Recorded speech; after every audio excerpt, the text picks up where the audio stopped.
kasus yang paling tinggi di Pamekasan ini, di Kabupaten Pamekasan memang narkotika. Itu 60% kasus narkotika. Rata-rata usia yang pengguna narkoba ini usia-usia yang produktif, 20 sampai dengan 40 tahun usianya. Usia-usia yang merupakan generasi penerus bangsa. Saya berusaha nanti menghidupkan lagi program Maghrib di rumah bagi anak-anak. Artinya yang dengan kegiatan Maghrib di rumah, orang tua ikut mengontrol kehidupan anaknya. Penegakan hukum itu dianggap sudah terlaksana apabila setiap masyarakat sudah melaksanakan aturan, ketentuan sebagaimana yang diharapkan.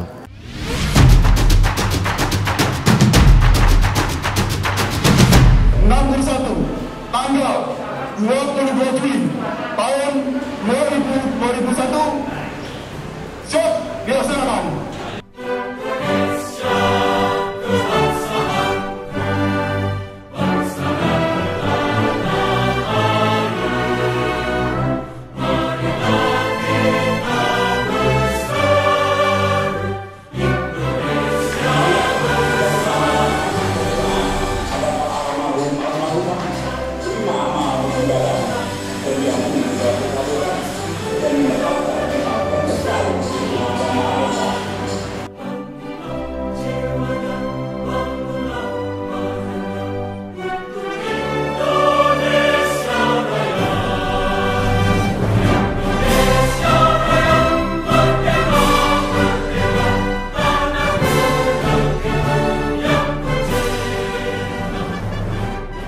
Assalamualaikum warahmatullahi wabarakatuh. Jumpa lagi sahabat Kabar Madura Audiovisual. Pagi ini saya mendapatkan waktu khusus dari Bapak Kejari Pamekasan, Bapak Mokhlis, dalam rangka Hari Bakti Adiaksa yang ke-61. Karenanya momentum kali ini merupakan hari lahir yang mengorientasi kembali semangat dari Kejari Pamekasan untuk memberikan supremasi hukum kepada masyarakat Pamekasan. Karenanya HBA tahun ini bagaimana nggih Pak Kejari Pamekasan? Terima kasih banyak Mas Umam dari Harian Madura, dari Kabar Madura. Kabar Madura. Terima kasih banyak, kami sudah menerima hadiah kuitar ucapan selamat. Terima kasih banyak juga sudah berpartisipasi mendukung pelaksanaan kegiatan HBA pada tahun ini. Memang HBA kita pada tahun ini dalam masa pandemi. Pelaksanaan kegiatannya pun itu berlangsung sangat sederhana. Kalau biasanya kegiatan kita ada internal, eksternal yang melibatkan masyarakat, kalau sekarang cenderung kegiatan diarahkan untuk bakti sosial. Kemarin rangkaian kegiatan kita ada melaksanakan pembagian sembako untuk warga masyarakat, kemudian kita melaksanakan vaksinasi, membantu pelaksanaan vaksinasi nasional, kemudian kegiatan donor darah, dan yang terakhir kemarin Idul Adha, kami termasuk menyelenggarakan kurban. Alhamdulillah dari kawan-kawan di kantor, kami urun rembuk, iuran per sapi 7 orang itu terkumpul 3 ekor sapi. Gitu Mas Umam. Jadi memang suasana peringatan Hari BA, Hari Bakti Adiaksa tahun ini penuh dengan kesederhanaan, penuh dengan keprihatinan mengingat kondisi pandemi. Dan mudah-mudahan semoga pandemi ini cepat berakhir dari bumi Indonesia, dari Indonesia khususnya Pamekasan. Oke. Jika dilihat dari temanya, sekarang temanya adalah berkarya untuk bangsa. Ya. Di Pamekasan sendiri penegakan hukum konteksnya sangat beragam, Pak. Karenanya apa yang menjadi semangat di HBA yang ke-61 ini, Pak? Tema kita pada hari ini memang berkarya untuk bangsa. Dari awal masuk kemarin saya perhatikan bahwa kasus yang paling tinggi di Pamekasan ini, di Kabupaten Pamekasan, memang narkotika. Itu 60% kasus narkotika yang umumnya pengguna. Ini sangat merisaukan kita semua. Rata-rata usia yang pengguna narkoba ini usia-usia yang produktif, 20 sampai dengan 40 tahun usianya. Usia-usia yang merupakan generasi penerus bangsa. Ini saya dari awal berupaya menggerakkan seluruh elemen masyarakat. Gimana caranya supaya kita sama-sama melakukan pencegahan penggunaan penyalahgunaan narkoba. Ini memang terkendala di masa pandemi ini. Paling yang bisa kita lakukan melalui media sosial, sosialisasi. Kalau untuk seperti dulu penyuluhan hukum, penegakan hukum ini udah terbatas kita laksanakan. Nah, kalau untuk sekarang sendiri fokusnya memang membantu penanganan pandemi COVID-19. Oke. Apakah ada inovasi khusus, Pak, dari tahun 2021 ini di Pamekasan, khususnya dalam penyadaran hukum kepada masyarakat begitu? Kalau cara khusus penyadaran hukum itu seperti kalau narkoba paling ya sosialisasi mengenai bahaya narkoba. Ke sekolah-sekolah sudah kita laksanakan, ada beberapa tempat sebelum PPKM ini sudah sempat kita laksanakan sosialisasi bahayanya penyalahgunaan narkoba, itu sudah kita lakukan. Kemudian saya berusaha nanti, keinginan saya apabila pandemi ini bisa selesai dengan cepat, bekerja sama dengan pesantren untuk mensosialisasikan bahayanya narkoba. Karena sebagaimana kita ketahui, kalau untuk di Madura secara umum dan Pamekasan juga saya yakin bahwa peran kiai-kiai ini sangat penting. Peran kiai untuk membentuk generasi muda yang berkualitas ini sangat penting, berada di tangan kiai. Saya berkeinginan, punya keinginan untuk mengajak kiai ikut kita sama-sama sosialisasikan bahaya anti narkoba. Oke, kira-kira berapa, Pak, jumlah total kasus pada tahun 2021 ini per Januari sampai bulan Juli ini yang sudah tertangani di Kejari Pamekasan? Januari sampai dengan Juli ini sekitar 180-an, sekitar 180-an. Ini yang sudah kita tangani. Berarti total dari 60% itu adalah kasus narkoba? 60%-nya, 60%-nya yang narkotika. Ini prihatin kita. Oke, sejauh ini Kejari sudah memberikan penyadaran hukum berupa sosialisasi kepada masyarakat. Apakah ada mengajak semacam forum bersama begitu, FGD mengajak tokoh masyarakat untuk membahas solusi agar bisa menekan kasus narkoba ini di Pamekasan, Pak? Kalau secara formal belum pernah saya. Tapi secara informal, person to person, man to man, itu saya ajak selalu, saya ajak ngobrol. Setiap ada kesempatan pertemuan, ini saya ajak ngobrol tokoh-tokoh masyarakat kalau yang ini untuk bagaimana solusi yang bisa kita ambil untuk mencegah penyalahgunaan narkoba di kalangan remaja, di kalangan anak muda. Contoh yang pernah saya terpikir dan pernah saya diskusikan itu, kalau di Madura saya yakin ada juga yang namanya maghrib itu di rumah. Ya. Maghrib di rumah. Saya berusaha nanti menghidupkan lagi program maghrib di rumah bagi anak-anak. Artinya yang dengan kegiatan maghrib di rumah, orang tua ikut mengontrol kehidupan anaknya. Ini yang banyak terjadi penyalahgunaan itu kan kejadiannya di malam hari. Nah, apabila orang tua sudah peduli dengan anak-anaknya di rumah, maghrib itu harus di rumah, mudah-mudahan bisa terkontrol perilaku anak-anak. Oke, siap. Apa yang ingin disampaikan kepada masyarakat Pamekasan dalam berpartisipasi menegakkan hukum di Pamekasan ini, Pak Kejari? Kalau memang berbicara penegakan hukum itu kan ada banyak sisi dia. Ada 3 perspektif sebenarnya yang bisa kita lihat. Ada perspektif substantif, perspektif preventifnya, represifnya. Substantif itu seperti apa? Penegakan hukum itu dianggap sudah terlaksana apabila setiap masyarakat sudah melaksanakan aturan, ketentuan sebagaimana yang diharapkan. Itu artinya sudah ada penegakan hukum.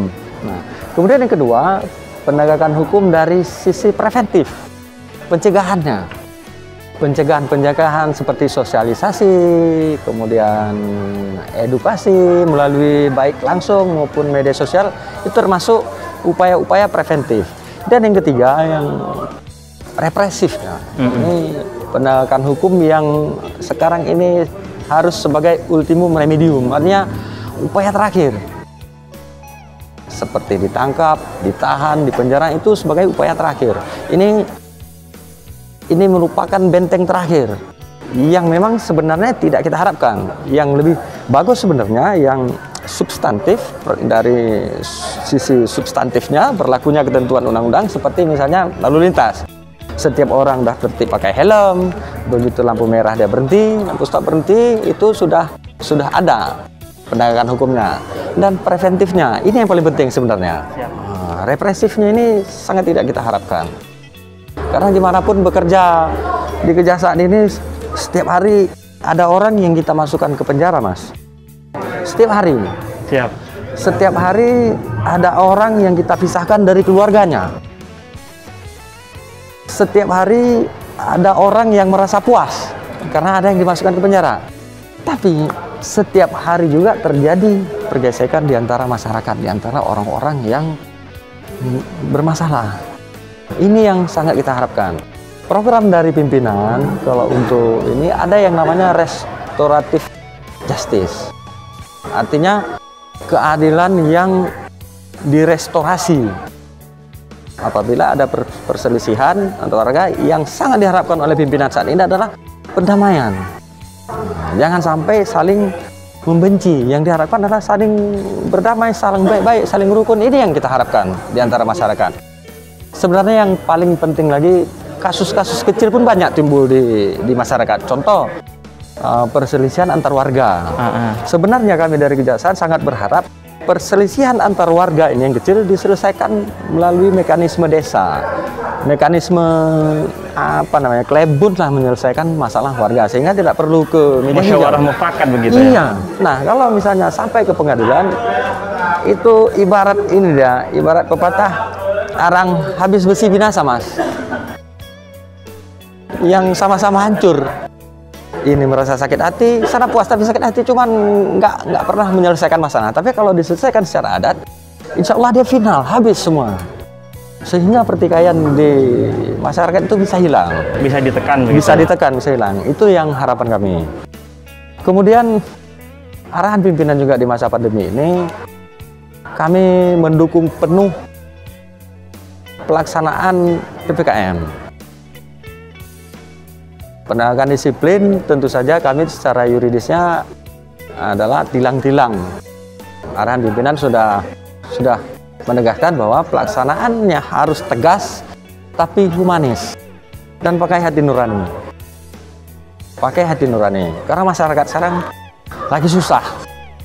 Siapa yang nggak susah lagi pandemi ini? Semua masyarakat susah. Jadi ini yang harus kita pahami dan kita manai selaku aparat penegak hukum di Pamekasan. Tolonglah semaksimal mungkin kita menyerap kesulitan yang dialami oleh masyarakat sekarang. Kemudian yang ketiga, arahan pimpinan adalah menyukseskan program percepatan pemulihan ekonomi nasional. Ini yang sangat diharapkan oleh pimpinan. Langkah Kejari untuk itu apa? Nah, langkah kami kalau untuk sektor real di Republik Indonesia, kecuali di kota-kota besar mungkin itu sudah tidak bergantung lagi kepada APBN dan APBD. Kalau di Pamekasan sendiri, sektor real ini masih saya lihat 50-50 masih bergantung kepada APBD. APBN dan APBD. Nah, nanti insya Allah jam 1 siang, pukul 13.00, kami mau mengadakan MOU dengan Pemkab Pamekasan melakukan pendampingan terhadap kegiatan-kegiatan pelaksanaan pengadaan barang dan jasa yang anggarannya bersumber dari APBD Kabupaten Pamekasan untuk memberikan keyakinan kepada pemerintah Kabupaten Pamekasan melaksanakan kegiatan pengadaan barang dan jasa secepatnya Siap. untuk menggerakkan ekonomi di masyarakat. Gimana sektor real bisa diinikan berkaitan dengan APBN, APBD? Misal nih sekarang yang pasir, jualan pasir, jualan batu, jualan apa lagi mas, besi, jualan semen, ini kan begitu tidak ada kegiatan pemerintah berhenti, betul. Tukang, ongkos tukang nggak kerja, nggak ada upah. Di saat mereka ini nggak punya uang, ini nggak belanja, nggak beli-beli, toko pakaian, toko makanan, toko semua, toko stuck yang konsumsi. Tapi kalau ini bergerak, kegiatan pengadaan barang dan jasa bergerak, sudah ada ongkos tukang di situ, sudah ada beli semen, sudah ada beli pasir, sudah ada beli batu.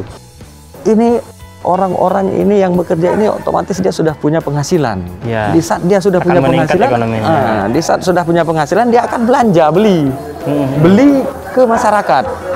Beli sudah laku, nanti orang jualan makan sudah laku, jualan minum sudah laku, jualan pakaian sudah laku, jualan peralatan rumah tangga sudah laku. Jadi ekonomi berputar. Bergerak. Nah, di saat bergerak perekonomian, di saat masyarakatnya punya uang, insya Allah mas, angka kriminalitas itu turun. Nah, itu hubungannya. Jadi semua dia saling terkait. Di saat nanti paceklik, stuck semua nggak ada uang, kriminalitas tinggi.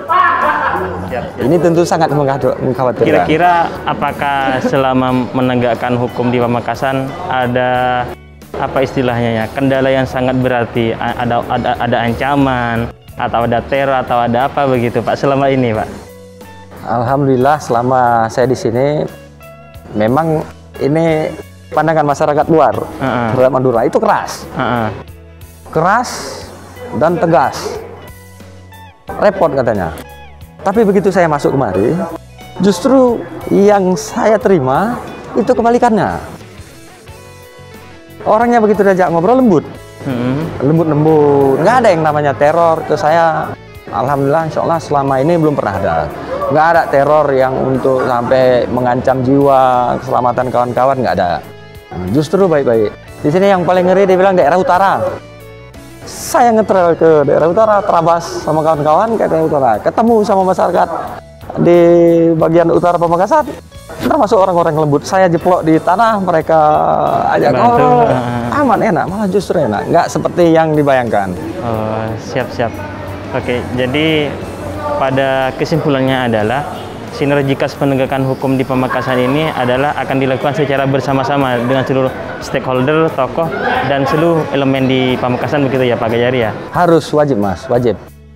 Berhasilnya penegakan hukum itu tidak bisa berjalan sendiri-sendiri. Harus didukung oleh semua pihak. Di mana masyarakat berperan? Masyarakat berperan di tiga yang tadi. Di perspektif substantifnya ini. Apabila masyarakat sudah taat pada aturan, ketentuan yang berlaku, misalnya kayak di zaman pandemi ini, masa pandemi ini, disuruh vaksin, ikut vaksin, prokes ikut jaga prokes, ini insya Allah akan berjalan dengan baik. Tapi kalau misalnya setiap komponen jalan sendiri-sendiri, wah repot mas, kacau, berantakan. Nggak bisa kita bayangkan kalau udah berjalan sendiri-sendiri. Tapi memang semua komponen, baik itu dari pemerintah, masyarakat, dan seluruh elemen ini harus saling bekerja sama, berkolaborasi untuk melakukan penegakan hukum. Itu baru berhasil. Oke, terima kasih Pak Kejari Pamekasan atas waktunya. Demikianlah sahabat KM Hafiz pada kesempatan kali ini dalam rangka wawancara khusus kepada Bapak Kejari Pamekasan, Bapak Mukhlis, dalam rangka Hari Bakti Adiyaksa yang ke-61. Sekian dari kami. Wassalamualaikum warahmatullahi wabarakatuh. Terima kasih Mas.